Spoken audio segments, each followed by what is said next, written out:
La conferencia de hoy se titula Huesos en Piedra, porque esta tarde vamos a hablar del registro fósil. Los fósiles siempre han despertado el interés de jóvenes y viejos. Por lo tanto, ¿qué son estos huesos en piedra y por qué son tan diferentes de lo que vemos hoy? La ciencia nos quiere hacer creer que todo ha ocurrido hace millones y millones y millones de años y que estas criaturas anduvieron en la Tierra en algún momento de la historia y representan una forma de vida totalmente diferente de lo que tenemos hoy.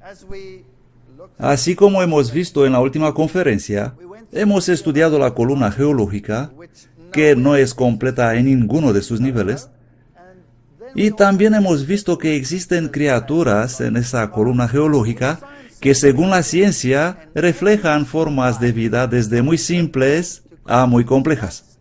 Por lo menos eso es lo que dicen en los libros de texto. Así es como es presentado el asunto en las escuelas y básicamente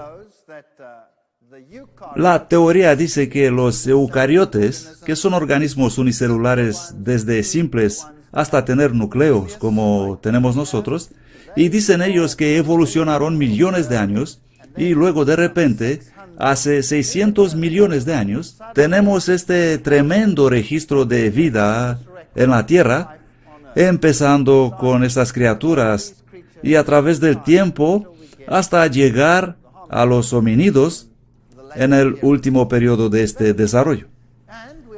Y se nos dice que esta evolución es recta desde la simplicidad hasta la complejidad.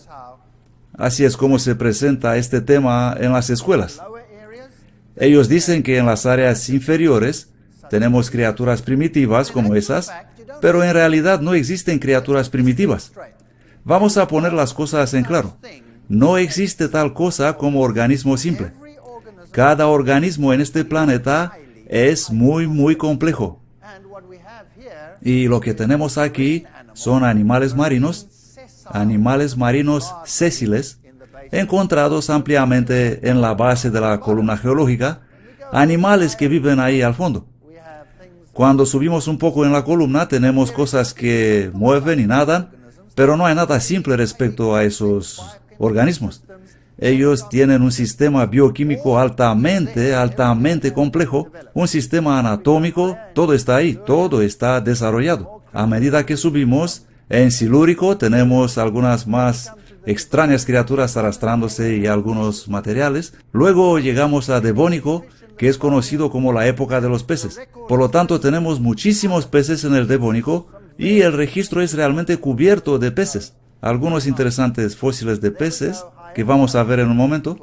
Luego subimos y llegamos a las plantas y es interesante que algunas plantas representadas en el Mississípico y Pensilvánico excluyen muchas de las plantas florales o modernas, así que se supone que esas fueron las primeras y luego aparecieron las modernas. Aunque existen unas interesantes anomalías sobre las cuales hablaremos más tarde. Por lo tanto, eso es más o menos lo que afirma y lo que presenta la ciencia.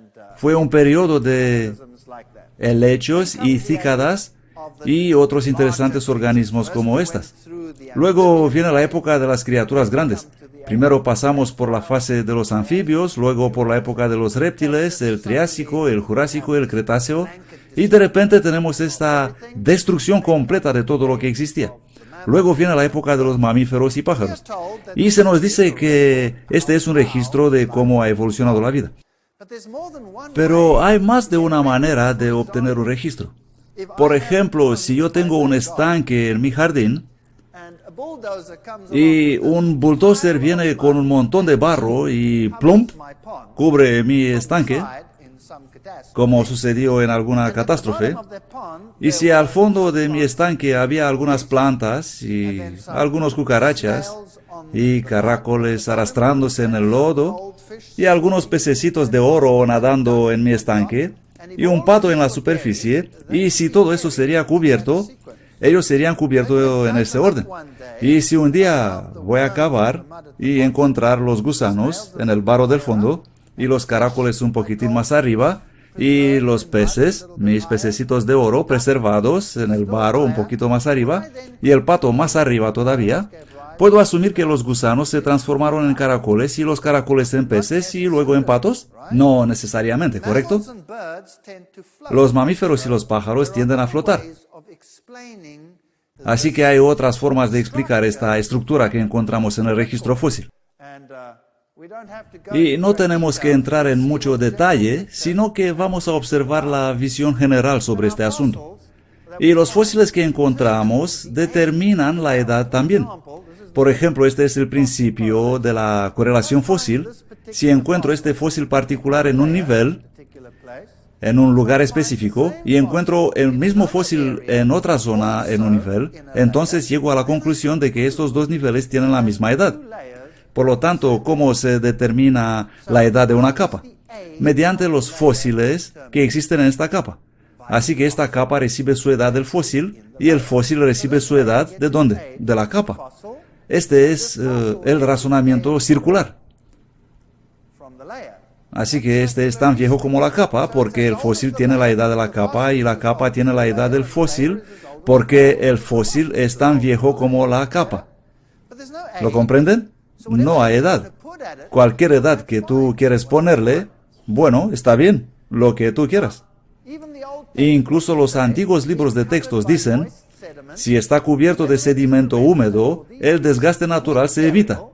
Por esta razón, el entierro rápido es probablemente la más importante condición que favorece la fosilización.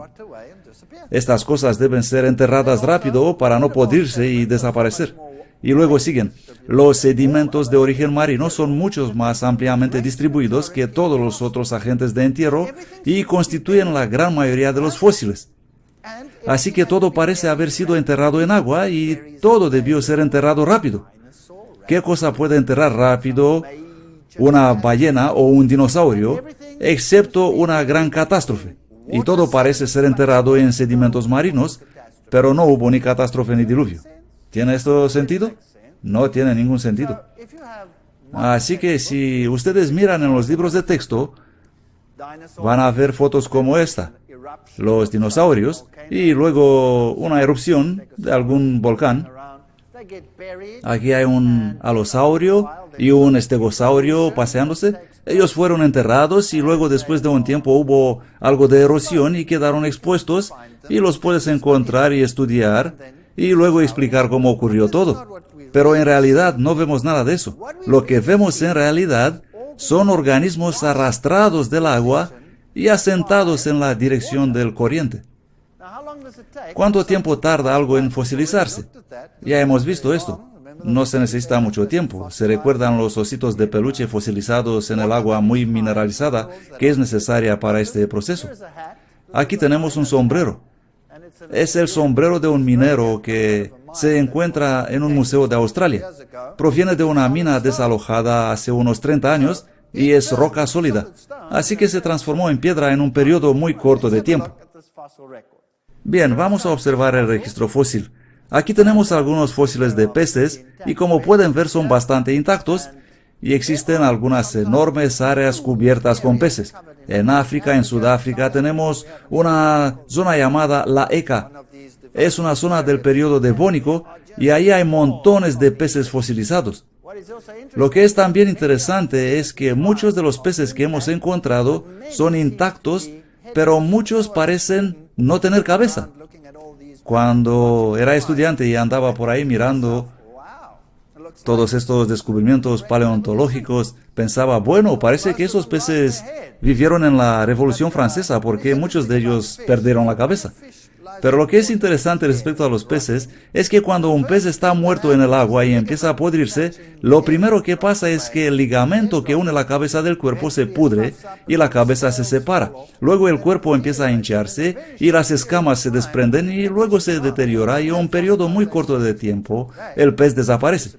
Así que hoy en día no tenemos fosilización de esas criaturas ya que ellos simplemente desaparecen, disipándose en bacterias o comidos por los carroñeros, y simplemente dejan de existir.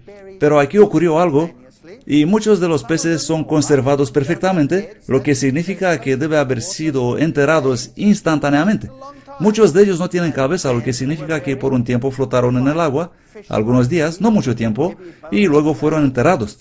Encontramos peces como ese, con escamas óseas, y cuando vemos eso enseguida decimos, oh, eso es primitivo.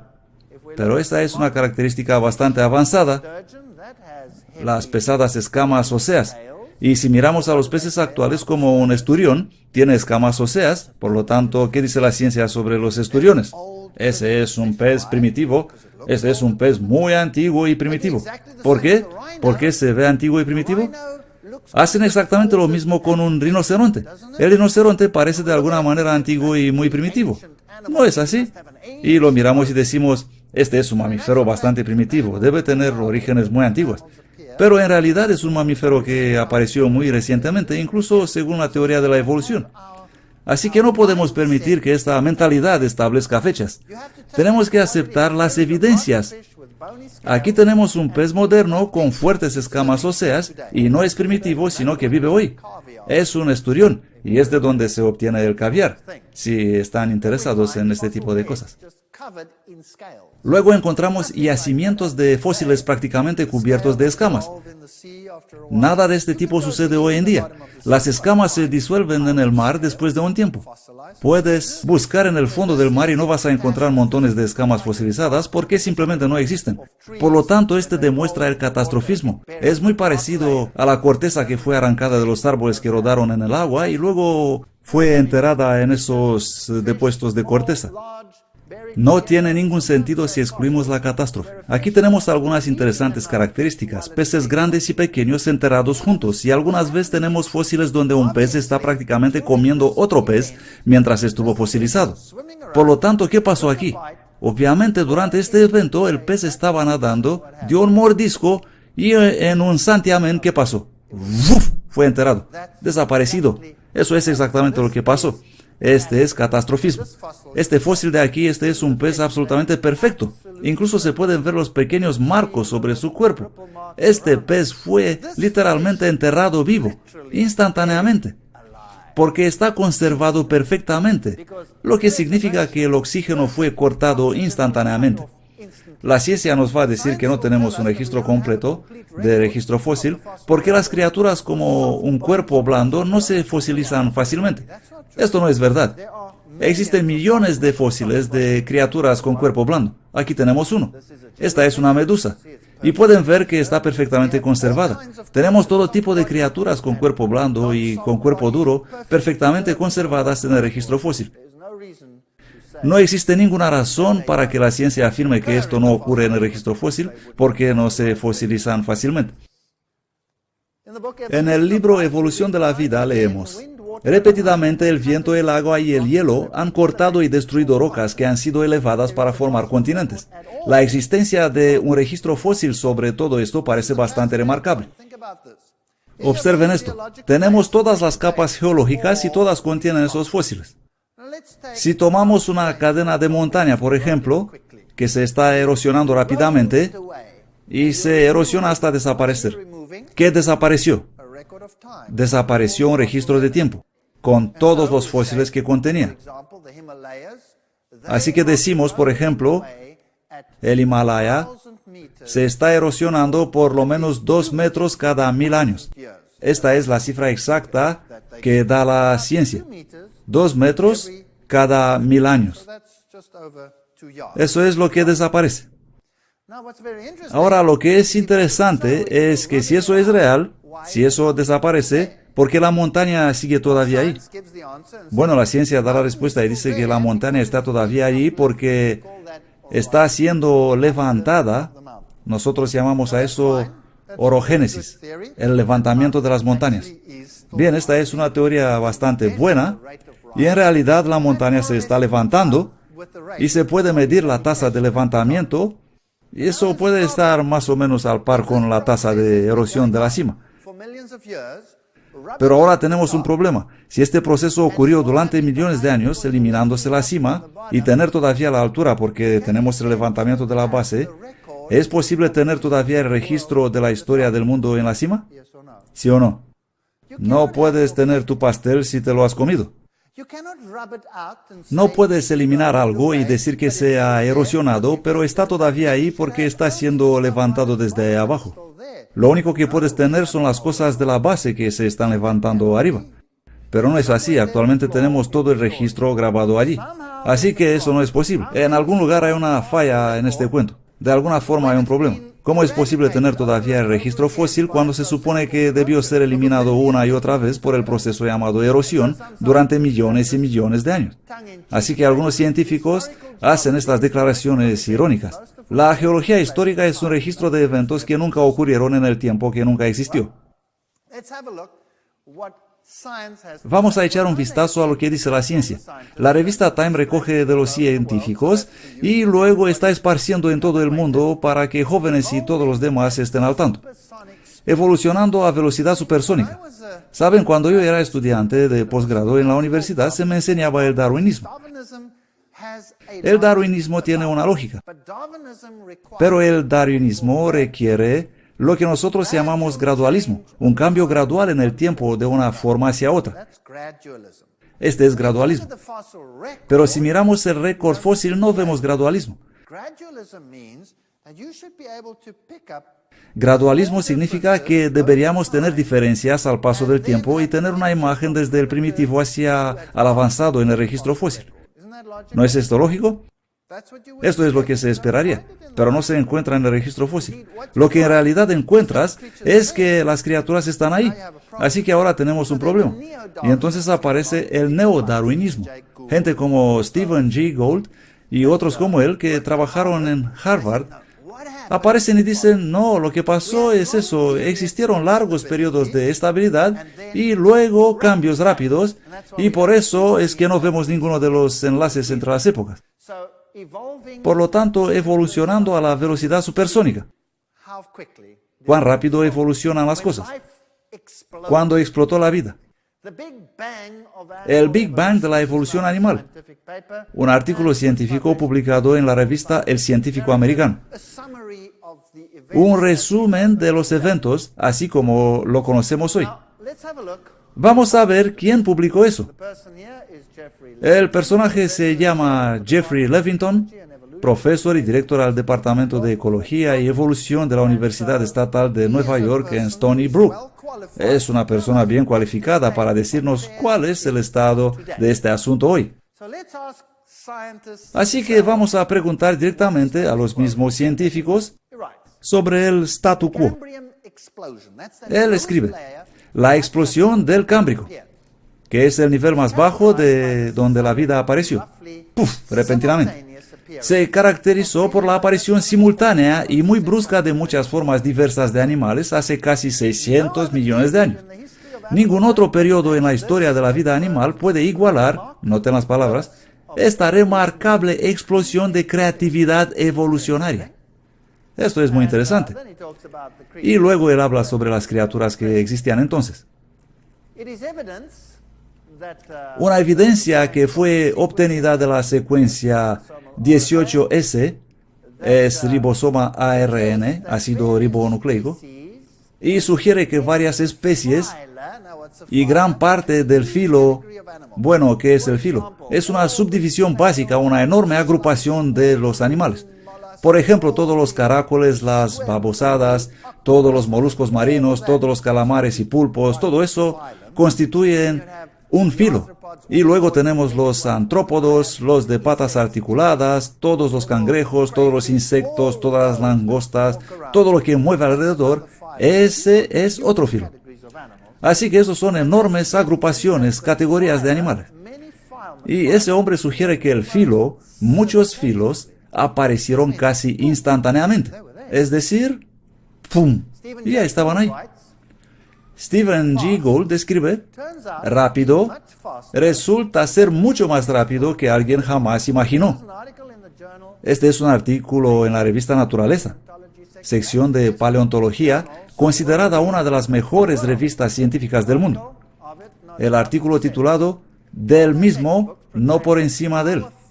Dice, los antiguos libros de texto declaran que nuestro filo... Ahora, permítanme poner esto en perspectiva. El grupo, el filo del cual nosotros como seres humanos pertenecemos, se supone ser el pináculo de la evolución. ¿Dónde encaja eso? Justo al final del proceso, ¿no es así? Nosotros deberíamos aparecer los últimos, nuestro filo. La cita dice, los antiguos libros de texto declaran que nuestro filo, los cordados, no aparecen hasta el periodo ordovícico, y que esta evolución tardía debe implicar un estatuto avanzado. Pero el esquisto de Burgess contiene un cordado. ¿Qué significa eso? Bueno, ellos identificaron un cordado de la fauna Chengxian que sella la suerte de este esfuerzo equivocado de afirmar particularidades para nuestra ascendencia. Los cordados aparecen en la explosión cámbrica. Ups, ¿qué significa eso? Eso significa que cada filo, cada grupo, incluyendo al que nosotros pertenecemos, estuvo ahí desde el principio. Y esto es un gran problema. Durante las décadas pasadas, sin embargo, el descubrimiento y desarrollo de otra fauna de maravillosamente preservados cuerpos blandos de organismos cámbricos en China ha demostrado que esa completa diversidad se logró dentro de la explosión misma. Eso quiere decir que todo, cada forma de vida, cada especie que existe hoy, estaba ahí ¿desde cuándo? ¿Desde cuándo? Desde el principio. Esto no lo he inventado yo. Estos son científicos del más alto nivel, los más especialistas del mundo. Todo existe ahí desde el principio. En mi propia vida, empecé con mi mentalidad gradualista. Es la única alternativa lógica. El darwinismo es la única alternativa lógica. Pero, por favor, no confundan lo lógico con lo correcto. Algo puede ser perfectamente lógico, pero puede ser perfectamente erróneo al mismo tiempo. ¿Comprenden? Así que el darwinismo es la alternativa lógica en la ciencia y vamos a observar el darwinismo para ver cuáles son los errores del darwinismo. Pero ¿todo apareció al mismo tiempo? Eso no puede ser. Así que tienes que cambiar. Así que hemos inventado la teoría del equilibrio puntuado. Suena muy bonito. Eso significa equilibrio, largos periodos de nada, y luego, pum, de repente, puntual, un cambio rápido, pam, pam, pam, pam, pam, y todo está ahí. Pero comprenden, no es muy difícil dar un paso adelante y decir, si todo fue ahí desde el principio, entonces pudo también existir, ¿qué? La creación. ¿Correcto? ¿No suena lógico? Puedo también existir la creación. Ahora, ¿es esto algo totalmente nuevo? No. Él continúa escribiendo. Charles Darwin enfrentó este reto a sus preferencias gradualistas sobre las cosas que cambian con el tiempo, con característica honestidad, escribiendo en la primera edición de Orígenes de las Especies, que más tarde, por supuesto, desapareció de modo extraño. El caso actualmente permanece inexplicable y puede ser verdaderamente instado como un argumento válido en contra de las opiniones aquí sostenidas. Así que ellos sabían esto desde el principio. Por lo tanto, ¿existe tal cosa como un registro evolutivo que puede demostrar las cosas desarrollándose desde simples a complejas?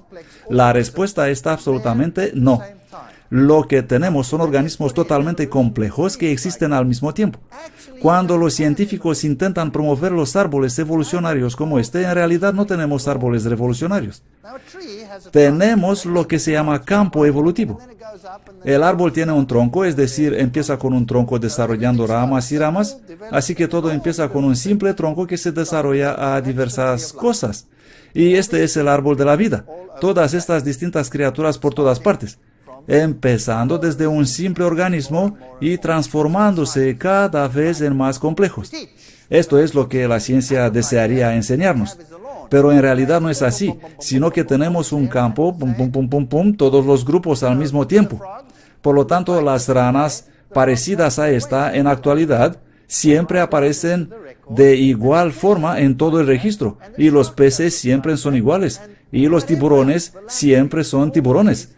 Y todo lo demás es lo mismo. Cualquier organismo aparece sin cambio, y algunos de ellos ya no existen, pero encontramos otros parecidos en la actualidad.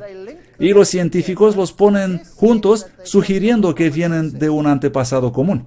Pero esta parte de abajo de aquí, que los enlaza a todos, es ¿qué? Es una conjetura. ¿Que viene de dónde? Viene de la mente humana, no viene del fósil. Es muy importante que comprendamos eso. Y así pasa con los reptiles. Y si tomamos la tortuga, por ejemplo, no vas a encontrar una tortuga medio formada, o una formada solo un cuarto, o una parte de tortuga en desarrollo. Cuando en el registro fósil aparece una tortuga, siempre es que es una tortuga completa. Y punto. Si encontramos un lagarto, siempre es un lagarto completo. Las serpientes son serpientes, etcétera, etcétera. Todo es completo. Y los eslabones dibujados en los libros son simplemente suposiciones. Vamos a echar un vistazo a los criterios requeridos para el proceso evolucionario. Número 1, el proceso de simple a complejo. Esto sería lógico, ¿correcto? Esto es lo que requiere la evolución. Número 2, la evolución requiere el desarrollo desde pequeño a grande. Esto es llamado la ley de Carroll. Carroll fue un científico que dijo, todo debe empezar desde pequeño y crecer. No hay otra manera. Así es lógico. Piensen en eso. No vas a empezar con un rinoceronte y acabar con una ameba. Empezarás con una ameba que se desarrollará hasta llegar a ser un rinoceronte. Así sería lógico, ¿no? Así que esta es una asunción perfectamente lógica que harías si la evolución fuese correcta. Y también si la vida comenzó de alguna manera fortuita en algún lugar del planeta, de repente apareció allí, solo hubiera sido un organismo que supuestamente empezó a multiplicarse cada vez más, si la teoría es correcta. Así que empezamos con poca diversidad hasta la gran diversidad. Así sería lógico. Esto es lo que esperarías. ¿Pero qué tenemos? No tenemos eso en absoluto. Tenemos complejidad irreducible. De repente están ahí todos. ¡Pum! Y algunas de las características en lo que tenemos no pueden ser simplificadas. No funcionarán si fueran simplificadas, así que deben ser complejas. Todo tiene que estar ahí al mismo tiempo. Algunos de los organismos y estructuras en los organismos vivos son tan complicados y necesitan tantas partes y bloques de construcción que si no fueran complejos desde el principio no podrían existir. Así que de alguna forma todo debió aparecer al mismo tiempo. Por lo tanto, no tenemos el progreso desde simple a complejo, sino que todo fue siempre complejo. ¿Tenemos el desarrollo de pequeño a grande? No. Si vamos en la historia del pasado, todo era grande y enorme y mucho más grandioso de lo que vemos hoy. Hoy tenemos solamente una pequeña fracción de lo que solía existir en términos de tamaño y en términos de diversidad. Tenemos la diversidad invertida. Esperaríamos la diversidad desde poco a mucho, pero nos encontramos con muchas más criaturas en el pasado de lo que existen hoy en día. De hecho, solo nos queda una mínima parte de lo que solía vivir en el planeta. Así que encontramos exactamente lo opuesto de lo que se esperaría encontrar. Bueno, eso es un problema. Gold en su artículo escribe, el regreso de los monstruos esperanzados, en la revista Historia Natural. Recordemos que eso viene de científicos de alto nivel. Stephen Gould está muerto ahora, pero todavía sus escritos trabajan. El artículo dice, los árboles genealógicos que adornan nuestros textos de libros se basan en la inferencia, vienen de la mente humana, que, aunque razonable, no es evidencia de los fósiles. Por lo tanto, la teoría de Darwin sobre esto es lo que deberíamos esperar, es lógica si fuera verdadera. Pero la realidad es que no encontramos eso, sino exactamente lo opuesto. Y los árboles genealógicos se basan en especulaciones. Si vamos al registro fósil y miramos la evolución del caballo, así es como está representada. Empezamos con esta pequeña criatura llamada Eohippus, que inicialmente se llamaba Hyracotherium, y luego lo cambiaron en Eohippus. Y se desarrolla continuamente hasta el caballo moderno. Esta extraña criatura de aquí, el Hyracotherium, está representado así, y su nombre es Hyracotherium porque se parece con un iracoide, el iracoide de roca. De hecho, no era otra cosa que un iracoide de roca. Luego llegamos a otro tipo de animal hasta el caballo, y ordenaron los caballos desde pequeño a grande. Esto es lógico, pero no es necesariamente correcto. Si pongo aquí un montón de cráneos de perros, imagínense eso un momento. Tenemos un montón de cráneos de perros, de todo tipo de perros que existen en el mundo. Los tenemos aquí delante. Y supongamos que nunca hemos visto un perro antes. Y digo, dibujad para mí el árbol genealógico del perro. ¿Cómo lo harían? ¿Cómo formarían el árbol genealógico de los perros? Lo ordenarían de pequeño a grande. Así que el chihuahua está ahí justo en la base. Ahí está. Y luego, ¿cómo desarrollarían el árbol genealógico? Bueno, podrían cada criatura según su anchura, su altura, su grosura, en una rama u otra, ¿no es así? Así que tendrían los perros gordos y pequeños en una parte, y los altos y flacos en otra parte, y en el medio los géneros intermedios, y en otra rama a los alargados y parecidos a una salchicha, y los afganos con su hocico largo, y dibujarían un bonito árbol genealógico. Y estaría perfectamente lógico, pero ¿estaría correcto? No. Sería absolutamente equivocado. ¿Por qué? Porque no todos los perros vienen de Chihuahua. De hecho, ellos vienen de los lobos y la evolución es inexistente. Es solamente la variedad encontrada en la reserva genética, desde pequeño a grande. Por lo tanto, no es algo que te puede hacer pensar que refleja la evolución en absoluto. Eso es algo inventado por la mente humana. Y lo mismo pasa aquí. ¿Fueron estas criaturas enterradas en el registro fósil en esta secuencia desde pequeño a grande? ¿Sí o no? La respuesta es no. Estuvieron ahí todas al mismo tiempo, fueron contemporáneas. Pero le das un montón de huesos a un científico y él va al laboratorio y empieza a ponerlos y ordenarlos, dibujar luego el árbol genealógico basado en suposiciones y especulaciones, pero no en el registro fósil, sin tener absolutamente ninguna evidencia. ¿Tenemos hoy en día caballos pequeños? Sí. Aquí tenemos un caballito pequeño y abajo el caballo más grande. Esa es la variación en la raza de los caballos hoy. Eso no tiene nada que ver con la evolución. Nada que ver con la evolución. Ese es un caballo antiguo y ese es un caballo moderno. No. Los dos viven al mismo tiempo. Tenemos una toda gama aquí. Esos caballos son criaturas magníficas, pero son totalmente distintos a otros caballos.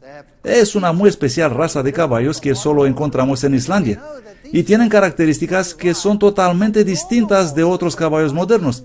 Pero sabemos que estos caballos son derivados de los caballos normales, que los vikingos llevaron a la Islandia hace 1200 años.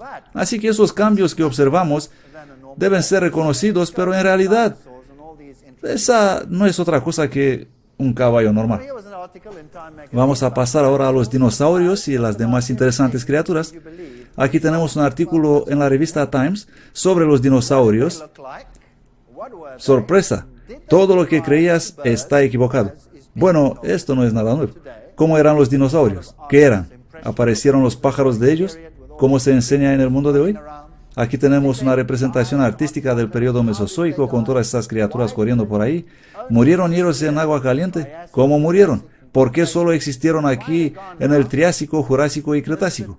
¿Por qué desaparecieron? Este es un artículo específico de la evolución de los dinosaurios, empezando con los anfibios y cómo se desarrollaron a través del tiempo. Y los modernos están sentados en la parte de arriba. ¿Es esta la verdad o son simplemente suposiciones? ¿Qué creen? Es solo inferencia, conjeturas, nada basado en los fósiles. Pero ¿cómo llegaron a eso? Ellos encontraron todas las criaturas en distintas capas del registro fósil, las cogieron y luego las ordenaron juntas. ¿Existe algún vínculo que une estas criaturas? El estegosaurio y brontosaurio con el Tyrannosaurus rex, con el Triceratops, ¿algo que los enlaza? ¿Sí o no? No. Cuando los encuentras, están todos completos, terminados, complejos. Aquí en los Estados Unidos tenemos la gran formación, la formación Morrison, donde existen muchísimos dinosaurios, pero existe una selección. Existe generalmente uno, el alosaurio. ¿Dónde están los demás? Y ese fue supuestamente un carnívoro que comía, porque no existen otros tipos de dinosaurios ahí con él. Es una extraña asamblea de fósiles. Y luego si los observas, estas criaturas están orientadas, sentadas en la dirección de la corriente del lago. Aquí tenemos un alosaurio. O este de aquí, el terrible Tyrannosaurus rex. Ahora, ¿qué le pasó? ¿Era un carnívoro malvado? ¿Qué hizo la película Parque Jurásico con esa criatura? Todos estaban corriendo, gritando, aterrorizados, ¿no es así? Debido a que este carnívoro viciado iba destruyendo todo en su camino. ¿Y por qué era un carnívoro malvado? Porque tenía esos dientes, ¿correcto? Bueno, si observas estas criaturas, tenemos que recordarnos algunas cosas. Ese era un animal enorme andando en dos patas, teniendo dos pequeñas manitas delante, y si tenía que agarrar algo, ¿con qué tenía que agarrarlo? Con sus pequeñitas manitas, tenía que inclinarse e intentar pillarlo con su boca, mientras que esa otra criatura intentaba escapar. Ahora, existe una ley en la ciencia que determina quién puede ser un carnívoro y quién no puede ser un carnívoro. Por ejemplo, un elefante no podría ser un buen carnívoro. ¿Por qué? Porque es demasiado grande, es demasiado pesado, tiene demasiado momentum cuando está corriendo. ¿Puedes imaginar un elefante corriendo para pillar una gacela? Y la gacela va yum, yum, yum, como un avión, y el elefante y la gacela de repente cambia de dirección, yum, y el elefante wow, sigue otros 3 kilómetros adelante porque no puede girar tan rápido, intentando luego volver. Olvídalo, ese sería imposible como carnívoro. Por lo tanto, ¿qué es lo que hacen? Comen plantas. Puedo imaginar y especular que un elefante podría ser carroñero, pero ¿tendría suficiente alimento? Sería una vida catastrófica si pensamos que un pequeño zorro apenas encuentra su comida hoy en día. ¿No es así? Así que los animales de esta dimensión, así enorme como este, únicamente considerando su masa corporal, sería relativamente un carnívoro inútil. Y luego esos dientes se encuentran en ranuras poco profundas. Por lo tanto, son buenos para triturar, scrunch, scrunch, como las máquinas de trituración, aplastando. Pero agarrar y rasgar no se puede hacer con esos dientes, ¿saben? No sería muy efectivo. Así que, ¿era esa criatura en realidad lo que nosotros decimos que era? Huesos frescos de T-Rex. Es una revista de ciencia que dice: era como mirando un trozo de hueso moderno, pero por supuesto yo no lo podría creer. Le dije al técnico del laboratorio: después de todo, los huesos tienen 65 millones de años. ¿Cómo es que pueden sobrevivir tanto las células sanguíneas? ¿Comprenden? Encontramos huesos que aún conservan las células sanguíneas intactas. ¿Puede eso tener varios millones de años de edad? ¿Sí o no? Estas son preguntas que confunden la mente.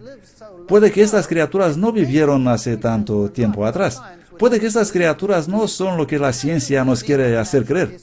Si vas al Museo de Historia Natural, a cualquiera de ellos, esto es lo que vas a ver. Dinosaurios corriendo alrededor, ¿haciendo qué todos ellos? Comiéndose unos a otros, ¿no es así? Se están desgarrando unos a otros, llenos de sangre, unos chillando y corriendo, mientras que el otro lo está mordiendo de un costado. Esto es lo que vas a ver en los museos. Aquí hay otro, este es del Museo de Historia Natural de British Museum. Está siendo atacado y podemos ver mucho terror y sangre y rasgar la carne, y la presentación siempre está con sangre alrededor de la boca y en las garras. Y estas criaturas están presentadas como muy sanguinarias. ¿Existen hoy criaturas que tienen pequeñas patas delante y largas patas atrás? Sí, tenemos los canguros. Y son grandes carnívoros, ¿no los habéis visto corriendo por ahí matando todo lo que encuentran? Y sangre por todas partes. No, no habéis visto esto. Su anatomía no es adecuada para eso. Entonces, ¿cuál es la historia aquí? ¿Es verdad lo que dice la ciencia? Tenemos pequeños dinosaurios como este, y algunos dinosaurios son de tamaño de una gallina, no muy grandes. ¿Saben que los reptiles crecen continuamente y que pueden llegar a ser muy viejos? Si observamos las tortugas, por ejemplo, si tenemos una tortuga de pocos días de edad, ¿qué tamaño tendrá? Es algo así, así de grande. Y si vuelves después de 300 años, ¿qué tamaño tendrá? Será algo así de grande, ¿correcto? En las Islas Galápagos tenemos enormes tortugas. ¿Qué pasaría si volveremos después de 1000 años? ¿Cuán grandes serán? Bueno, encontraríamos algo muy grande, ¿no? Y de hecho tenemos algunas criaturas asombrosas hoy día. Aquí podemos ver una presentada en el Museo de Historia Natural de Londres. Se puede ver lo grande que es. Esas criaturas solían ser verdaderamente grandes. Y probablemente esta criatura era una criatura de pántano andando por las lagunas y alimentándose de ellas. A su lado tenemos un triceratops, obviamente un comedor de plantas. Miren su boca. Es exactamente como la de cualquier criatura que se alimenta de plantas. Las tortugas tienen bocas como esta, así que esta criatura era herbívora. Y tenía esos cuernos peligrosísimos. ¿Por qué? Ya sabes, tenía que protegerse. ¿De quién? Pues de esos carnívoros malvados. Tenía ese enorme mecanismo de defensa que cumplía su trabajo. Esto es lo que la ciencia enseña a los jóvenes hoy en día. Y esta es la imagen que todos tenemos en la mente. Hola, ¿qué es eso? Es un camaleón. Y tiene 3 cuernos ahí.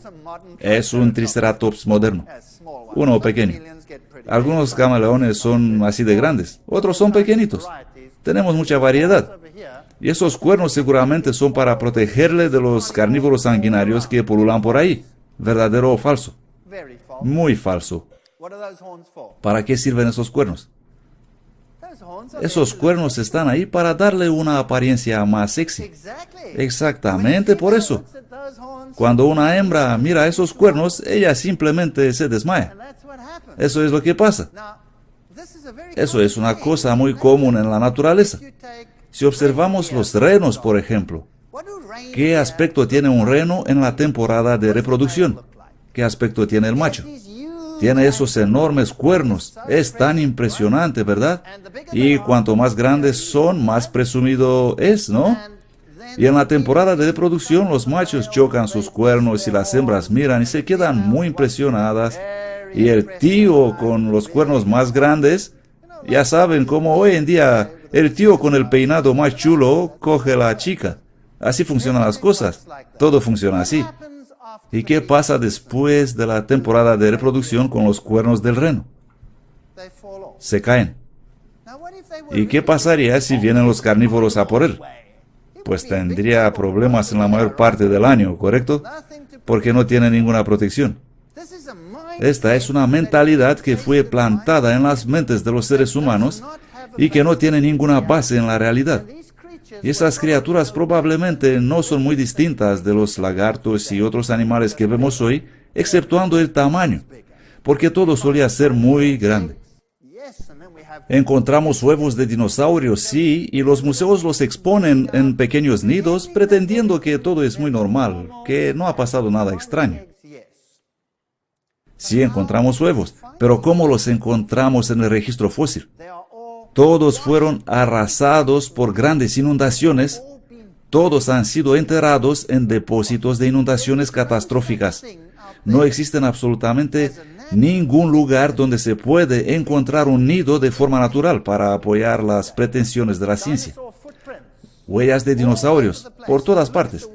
Si observas la forma en que fueron hechas estas impresiones, entonces llegas a la conclusión que en el pasado todos los animales caminaban solamente cuesta arriba en la montaña. Porque la mayoría de las huellas están en dirección arriba. Si observas la topografía actual, tienes que prestar atención a cómo era en el pasado, porque pudieron haber existido elevaciones y depresiones del terreno. Y cuando estos animales pisaron el suelo, dejaron impresiones en el barro y todas están en dirección hacia arriba. ¿Por qué estarían los animales corriendo cuesta arriba? ¿Qué puede hacer a los animales correr cuesta arriba? ¿Puede que el aumento del nivel del agua en una inundación sería una posibilidad esa?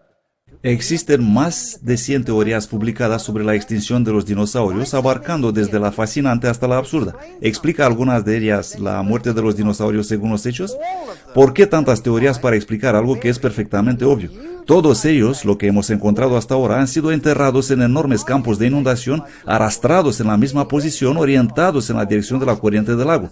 Todos los cebos que hemos encontrado han sido arrastrados en la misma posición, pero ninguno de ellos murió en la inundación. ¿Tiene esto algún sentido? Para mí no tiene ningún sentido. Observemos los pájaros. Los pájaros son un tema particular y lo dejaremos para la siguiente sesión. Fin primera parte. Segunda parte.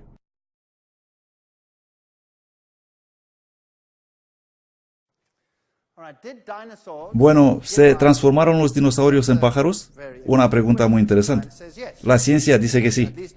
Al menos eso aprendemos en la escuela. Eso es lo que los niños aprenden en la escuela cada día. Sí, y tenemos los velociraptores y oviraptores y todas esas extrañas criaturas por todas partes, presentadas como cuidando sus huevos, y tenemos fósiles donde encontramos plumas, y hubo una transición de los dinosaurios a los pájaros.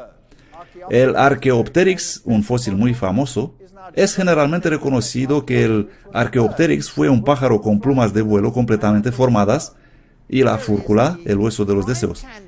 Aquí tenemos el primer candidato actual para la transición. Este es el Sinosauropteryx. Y ahí está el fósil y observamos atentamente y podemos ver esas pequeñas cosas aquí que parecen ser impresiones de plumas, aunque no son muy claras como huellas de plumas en absoluto. Y veremos lo que los científicos del más alto nivel tienen que decir. Estas todas son publicaciones de revistas como el Diario de la Ciencia, que es el equivalente a la revista Naturaleza. Grandes publicaciones. Las nuevas investigaciones muestran que las aves carecen del pulgar embriónico que tienen los dinosaurios, eso sugiriendo que es casi imposible que las especies sean estrechamente relacionadas. Y otra declaración, un equipo dirigido por el experto en aves Alan Feduccia, presidente de biología en la Universidad de Carolina del Norte, ha estudiado los embriones de aves en el microscopio y publicaron sus estudios en la revista Ciencia. Un equipo dirigido por John Rubin, un experto en fisiología respiratoria en la Universidad Estatal de Oregón, ha estudiado también los contornos fósiles de los órganos internos del Sinosauropteryx. Sus pulmones parecidos a unos fuelles no pudieron haber evolucionado para convertirse en los pulmones de alto rendimiento de las aves modernas. ¿Comprenden? Se trata de algo más que plumas. Rubén, el experto en aves antiguas, Larry Martin, creen que los así llamados rastros de plumas son en realidad fibras de colágeno desgastadas debajo de la piel. Es decir, que no son plumas en absoluto. El experto en plumas Alan Brosh de la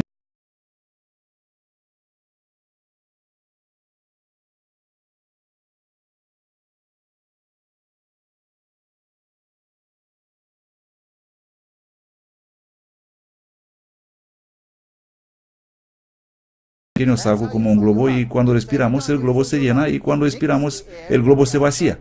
Y así funcionan nuestros pulmones.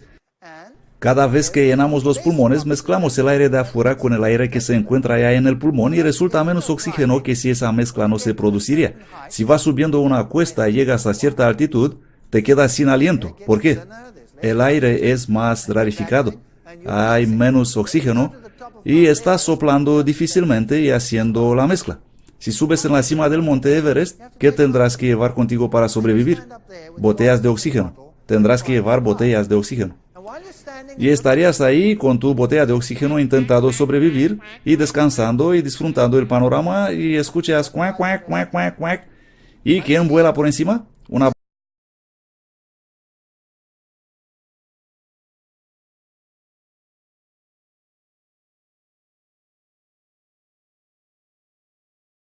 No tienen esos sacos donde se hace la mezcla de aire, como en nuestro caso, sino que tienen un grupo de sacos antes de los pulmones y un grupo de sacos después de los pulmones. Y el aire pasa de unos a otros a través de pequeños tubos. La anatomía y la fisiología es totalmente distinta en los pulmones de las aves que en los pulmones de los reptiles o en los pulmones de los mamíferos. Por lo tanto, no se pudieron transformar unos en otros. Y también las plumas son estructuras altamente complejas que jamás se pudieron desarrollar progresivamente para ser eficientes. Tuvieron que estar ahí totalmente formadas o ser inútiles para el vuelo. Una de dos. Así que aquí tenemos enormes problemas fisiológicos. Veamos más declaraciones científicas. Thorson, conservador de aves del Museo Nacional de Historia Natural del Instituto Smithsonian, escribió en respuesta a un artículo de National Geographic que acababa de declarar a todo el mundo que es un hecho que las aves vienen de los dinosaurios. Veamos qué tiene que decir este experto. Las imágenes de dinosaurios emplumados son simplemente imaginarias y no pueden ser consideradas excepto en la ciencia ficción. ¿Cuántas veces han oído eso en la escuela? Que los dinosaurios se transformaron en pájaros. Es totalmente falso. Es solo propaganda. De hecho, es una ciencia desleal porque se basa en una mentira.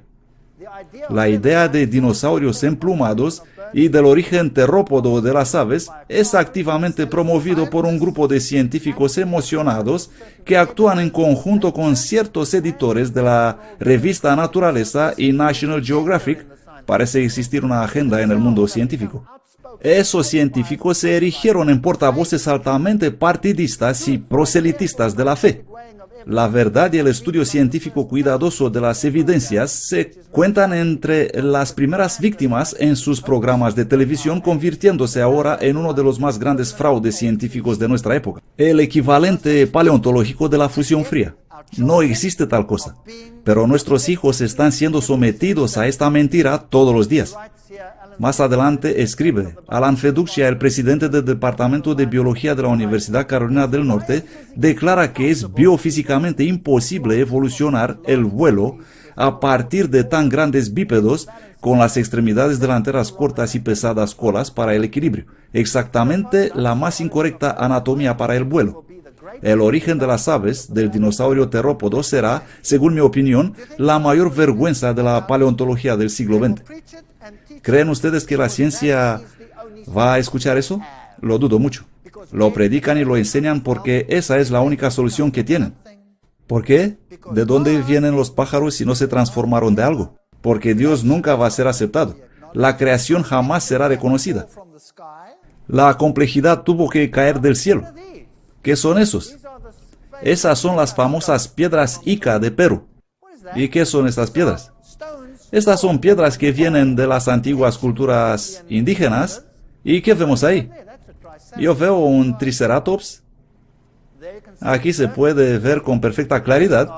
Esos son reptiles voladoras. Son pterodáctilos, sin ninguna duda. Y hay personas montadas sobre ellos. Muy interesante. Muchas criaturas en las piedras Ica. ¿Acaso es posible que el hombre y esas criaturas fueron contemporáneos? ¿De dónde provienen todas las leyendas con dragones y combates? ¿Saben que los escritores antiguos que ni siquiera escribieron alguna vez sobre la ciencia, los poetas o simplemente los historiadores, escribiendo generalmente, solo mencionando de paso a esas criaturas que ellos llamaban dragones, dicen que vivían en África o en la jungla por ahí y por todas partes, siendo muy comunes para ellos? Existen muchísimas ocasiones cuando tenemos registros de tales descripciones y luego encontramos cosas extrañas como esas piedras. No creo que los lagartos del pasado eran muy distintos de los lagartos que tenemos hoy. Si observamos este lagarto moderno que vive hoy, el basilisco, que vive en los corrientes de la jungla, y miramos esta criatura, ¿no se parece a algo de ciencia ficción? ¿No es muy mono? Creo que es absolutamente encantador. Pero imagínese que un paleontólogo pone la mano en este fósil. ¿Qué hará con él? ¡Wow! Sería la criatura más feroz bajo el sol, cuando en realidad es una linda pequeña criatura que vive ahí para encantarnos la vista. George Gaylord Simpson, uno de los décanos de la evolución, dice: se ha sugerido que todos los animales están ahora especializados y que las formas generalizadas de las cuales dependen los grandes desarrollos revolucionarios están ausentes. En realidad, todos los animales han sido siempre más o menos especializados y una forma de vida generalizada es puramente un mito o una abstracción. ¿Qué significa eso en el lenguaje sencillo? Él dice que no existe tal cosa como un animal simple que se complicó. Es un mito. Cuando observamos el registro fósil, todo está complicado al mismo tiempo. ¿Qué es lo que tenemos en el mundo de hoy? Los científicos concuerdan que el mundo se confronta con una extinción en masa. Un cuarto de los mamíferos amenazados con la extinción. Han quedado solo 10% de los peces del océano. Estos son datos conocidos en todo el mundo, hechos reales. Por lo tanto, todo está desapareciendo. Lo que explica por qué en el pasado había mucho más de lo que existe ahora. Y eso parece lógico. Si estamos poco a poco lentamente erradicando las cosas mediante la extinción, tarde o temprano vamos a tener que... nos quedamos sin nada. La selección natural está haciendo un gran trabajo eliminando todo del planeta. Y si miramos al pasado, vemos un mundo mucho más grandioso de lo que tenemos hoy. Y la ciencia está distorsionando el panorama. Pero no se trata de lo que se les parece a ellos. Esas criaturas existieron en realidad. Así que, jóvenes amigos, si el mundo será restaurado a lo que solía ser, cuán encantador sería todo. ¿Cuántas criaturas habrá? Observando el registro fósil encontramos extrañas criaturas del pasado que hoy ya no existen. ¿Pero qué es una amonita? Las amonitas son criaturas altamente complejas, parecidas con los calamares que viven en una concha y nadando por el mar, al igual que los calamares modernos sin concha. Aquí tenemos estas criaturas muy complejas. No hay nada sencillo en ellas. Estos son trilóbites, descritos por la ciencia como muy antiguos y como los primeros organismos que evolucionaron. Lo que es basura, porque ya hemos visto que todo existió ahí al mismo tiempo y que son ellos. Son antrópodos de alta complejidad, ya no viven hoy, pero no hay nada sencillo sobre ellos en absoluto. Cavaban túneles y tenían todo el equipamiento que necesitaban desde el principio. Este es Nautilus, un así llamado muy antiguo fósil. Así es como vive hoy, y este es uno fosilizado. Y podemos ver que son idénticos, nada ha cambiado. Si miramos los organismos marinos como esta estrella de mar, las ofiuras y todas estas criaturas, ahí está el fósil y estas son las formas vivientes, y vemos que nada ha cambiado, nada. Cuando aparecieron eran así, actualmente son iguales. Estas son algunas formas fósiles que podemos ver. Todo es idéntico con lo que podemos ver. Nada ha cambiado. Así que ¿dónde está el cuento del sencillo al complejo? No existe. ¿Están ahí o no están ahí? Miren esto. Crinoides, lirios del mar, muy complejos exactamente como en el pasado los podemos ver hoy. Encontramos conchas en el registro fósil y encontramos conchas vivas. Encontramos fósiles de tortugas y esa es una viva en la actualidad. Ningún cambio. Ningún cambio en absoluto. Un fósil, una criatura viviente. Idénticas. Cangrejo era dura, así como supuestamente era hace millones de años, y uno actual idéntico. La lingula hace millones de años, y hoy idéntica. Celacantos, peces que fueron descubiertos por primera vez en África. Y dijeron, wow, ese es un fósil viviente. Esta es la criatura que dio origen a los animales terrestres. Y así es como aparecen, y debido a sus aletas lobuladas, dicen que pudieron caminar. Además de estos, tenemos muchos peces hoy que tienen las pequeñas aletas con las cuales se mueven entre las rocas, pero no salen en la tierra, y algunos incluso pueden saltar. ¿No es eso fascinante? Miren el tamaño de este tiburón. Este es un fósil. Y ese otro es un tiburón moderno. Actualmente no existe nada como ese. Es monumental. Y este es un diente de un fósil. Es enorme. No existe tal cosa hoy en día. El aterrador tiburón blanco es una bobada comparado con ese tío. Una verdadera broma. Aquí tenemos un tuatara, el famoso esfenodonte de Nueva Zelanda, y exactamente como lo vemos hoy lo encontramos en el registro fósil. Estas criaturas, como esta gigante tortuga de Galápagos, están en el registro fósil exactamente como las actuales. Imagínense estas maravillosas criaturas, estas iguanas. Si tendrán 1000 años para crecer, ¿qué tamaño tendrán? Bueno, probablemente podríamos llenar esta sala con una de ellas. Sería de miedo, ¿no es así? ¿Pero qué comen estas criaturas? ¿Son dinosaurios sanguinarios? Bueno, si los científicos encontrarían algún fósil, eso es lo que dirían. Los están poniendo en los museos llenos de sangre, ¿correcto? ¿Pero con qué se alimentan? Con algas. Eso es lo que comen. Nadie tiene que adivinar, porque es obvio lo que comen. O esta iguana terrestre de Galápagos, que come plantas también, y algunas comen carne, y hablaremos de ellas en otra conferencia. El monstruo de Gila, los dacipódidos, los didéfidos, los cocodrilos, exactamente como los vemos hoy, así eran en el pasado. Ningún cambio, ninguno en absoluto. Y nosotros creemos que los cocodrilos son grandes. ¿Saben qué? Los cocodrilos que viven hoy son juguetes comparados con los que existían en el pasado. ¿Quieren ver la diferencia? Les voy a mostrar la diferencia. Aquí tenemos un armadillo gigante, y este es un fósil de cocodrilo. Y en el segundo plano un cráneo de cocodrilo moderno. No hay ninguna diferencia en la anatomía, por lo tanto no existe evolución aquí, sino únicamente una gran diferencia que es de qué. Este tío es simplemente enorme. Es tan enorme que ni siquiera puedes imaginarlo. Si te encontrarías con este cocodrilo, sabrás que has visto un cocodrilo de verdad. Es aterrador. Ahora, ¿por qué es tan grande? ¿Por qué es tan grande? Es esta evolución. ¿Qué enseña la evolución? Que vas de qué a qué. De pequeño a grande. Pero aquí vamos de algo gigante a una miniatura. Yo he jugado con miniaturas, pero casi no existen hoy, sino juguetes de Lego. Esa es la comparación. Por lo tanto, ¿qué pasó? ¿Por qué son estas criaturas tan enormes?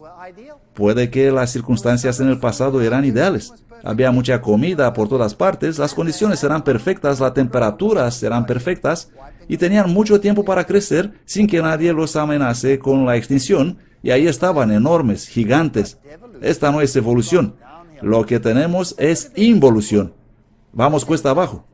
Miremos el mundo de los insectos. Este es un fósil de insecto con alas rectas, y la ciencia dice, es primitivo, es primitivo. ¿Por qué es primitivo? Porque dicen ellos, las alas son escamas modificadas. Pero hay un gran problema. Existe un gran problema porque las escamas y las alas no se pueden desarrollar en los mismos niveles anatómicos. Un grave problema. No se pueden desarrollar una a partir de otra. Pero la ciencia dice de alguna forma deben haber obtenido las alas. Así que son escamas modificadas. Ahora, esta criatura no puede doblar sus alas. Obviamente, si pudiera doblar sus alas y ponerlas atrás debajo de una cubierta, esa sería una característica avanzada, ¿correcto? Así que ese insecto debe ser primitivo, así dice la mentalidad científica. Por lo tanto, alas rectas no se doblan, no se pueden poner atrás en la espalda escondidas. ¿Es eso primitivo o avanzado? ¿Es primitivo? No, todo existió al mismo tiempo. Ese error solo viene de la mente de los científicos. Miren esta avispa perfectamente formada, pero sus alas son rectas. ¿Es primitiva? No. ¿Por qué debería ser? Esta es otra. Este es el fósil y este blanco es el que vive hoy. Si observamos esta criatura, vamos a decir, oh, es primitivo, porque no puede doblar sus alas. ¿Sabían que los científicos usaron la libélula para construir el helicóptero? Pero el helicóptero solo puede hacer poca cosa comparado con la libélula. Esta criatura puede ir yum, yum, yum, en cualquier dirección quiere instantáneamente. Es asombroso, es magnífico, absolutamente increíble. Y nosotros no podemos siquiera copiarla. Es tan perfecta, pero es primitiva. ¿Por qué? Porque tiene alas rectas. Y si observamos las alas que se pueden doblar como esas de escarabajo, ¿son estas avanzadas? Entonces, ¿por qué los escarabajos y las libélulas se encuentran en el registro fósil al mismo tiempo? ¿O qué hay sobre ese problema? ¿Por qué encontramos nidos de abeja en el registro fósil mucho antes de la aparición de las plantas con flores? ¿Qué comían? ¿Esperaron unos 50.000 millones de años para encontrar algo para comer? Creo que hay un problema con eso. Aquí tenemos una mantis religiosa, la verde, y aquí tenemos un fósil, sin ningún cambio, las dos iguales. Aquí tenemos el ojo de un insecto. Una de las estructuras más complejas conocidas en el mundo hoy. Ese ojo funciona completamente distinto al nuestro. Nuestro ojo es una pesadilla para los evolucionistas, pero este ojo es aún más pesadilla para ellos, porque está construido de pequeños espejos perfectamente construidos y cada uno de ellos debe estar en absolutamente perfecta condición para funcionar. Esta perfección no se puede obtener con el tiempo, y son cientos de ellos reflejando la luz de manera absolutamente perfecta. De hecho, NASA usa este ojo para construir los espejos de los telescopios que usan en el espacio. Usan este ojo como modelo, porque es absolutamente perfecto. ¿Cómo se consiguió eso? Simplemente así, instantáneamente. Porque no hay manera progresiva de que llegue a funcionar. Debió ser formado todo desde el principio. ¿Tenemos alguna evidencia en el registro fósil que hubo un proceso evolutivo del ojo? No. Aquí lo tenemos. Probablemente el insecto más antiguo encontrado, y este es su ojo. Es un fósil encajado en ámbar, y es perfecto, completo e igual a los actuales. Y aquí tenemos otro insecto en ámbar, y son iguales como los que viven hoy, sin ningún cambio. No existe ninguna evidencia en ninguna parte de algún cambio. Esta es una hormiga en ámbar. No me extraña que estas hormigas están hablando entre ellas. No me lo puedo creer, Fred. Hace 60 millones de años que te he visto la última vez y no has cambiado nada. Por lo tanto, ¿es verdad lo que nos dice la ciencia? ¿Que hemos evolucionado desde simple a complejo? ¿Es esto verdad? No. Hay muchos científicos que reconocen que todo debió ser complejo desde el principio. No existe de simple a complejo. No existe en absoluto. ¿Es verdad que hemos evolucionado de pequeño a grande? No. Vamos de grande a pequeño. Por lo tanto, ¿vamos evolucionando o vamos involucionando? Vamos cuesta abajo. ¿Es verdad que vamos de poca diversidad a mucha diversidad? No. La extinción elimina cada vez más y más y más del planeta y los científicos por allá en el mundo gritan y dicen que si no paramos eso nos vamos a quedar sin nada. Así que vamos de mucha diversidad a poca diversidad. ¿Es verdad que los animales aparecieron gradualmente en el tiempo o aparecieron repentinamente? ¿Qué muestran las evidencias científicas que acabamos de ver? Que todo apareció de repente al mismo tiempo. Piensen en esto. Yo no me invento nada. Yo solía ser un evolucionista. Solía creer en la evolución. De hecho, odiaba a Dios y no tenía nada que ver con él. Y no tenía otra alternativa que ser evolucionista porque había sacado a Dios de la ecuación. Y no me quedaba otra opción. Y no era un hipócrita, sino que estaba buscando una solución. Y esa era la única opción disponible, ser evolucionista. E incluso como evolucionista tuve que cambiar de gradualismo a equilibrismo, al equilibrio puntuado. ¿Por qué? Porque el registro fósil no me decía lo que debería decirme. Simplemente no lo hacía y no lo puede hacer, según hemos visto también en el mundo científico hoy mismo. Y tuve que cambiar. ¿Y cuál es la cuestión? Si todo existió ahí en el mismo tiempo, no hay diferencia entre eso y el creacionismo, excepto que se está excluyendo ¿qué? A Dios. Eso es. Lo único que se deja afuera del esquema es Dios. Ellos lo llaman explosión repentina de creatividad evolutiva y simplemente dejan a Dios fuera de la ecuación. Esto es todo. Así que ¿existe Dios o no existe Dios? Bueno, ustedes deciden. Esta es Welwitschia. Welwitschia es una planta que simplemente no muere. Ellas crecen continuamente y crecen hasta llegar a ser muy, muy viejas.